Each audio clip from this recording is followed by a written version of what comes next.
మన దేవీ దేవతల విగ్రహాలని పరమతస్తుల విగ్రహాల కాళ్ళ కింద ప్రతిష్ఠిస్తే, ఈ విధంగా నిర్మిస్తే ఏ కోర్టు ఒప్పుకుంటుంది? ఎవరు ఒప్పుకోరు కదా, ఏ చట్టం ఒప్పుకోదు, పోలీసులు కూడా ఒప్పుకోరు. దీన్ని ఖచ్చితంగా తీయించవచ్చు. తీయించకుండా అట్లనే ఎందుకు పెట్టినారు ఇన్ని సంవత్సరాల తరబడి?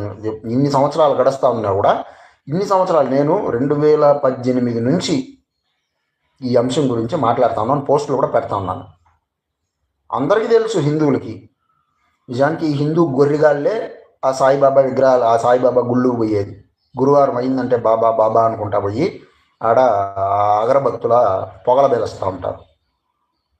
మీరు ఆడికన్నా పోండి, అవసరం లేదు, ఎవరికి దాని గురించి మాట్లాడాల్సిన పని లేదు. కానీ మేము ఆరాధించి పూజించేటువంటి పురాణ పురుషుడైనటువంటి, ఇతిహాస పురుషుడైనటువంటి పరమాత్ముడు, పరంధాముడు, సకల జగద్రక్షకుడు, స్థితి సృష్టి లయ కారకుడైనటువంటి శ్రీ విష్ణుదేవుని అవతారం కూర్మనాథుడు, ఆయన ప్రతిమని మీరు ఎవరో ఒక ఫకీర్ బాబా కాళ్ళ కింద పెడితే మాకు మనోభావాలు దెబ్బతినవా?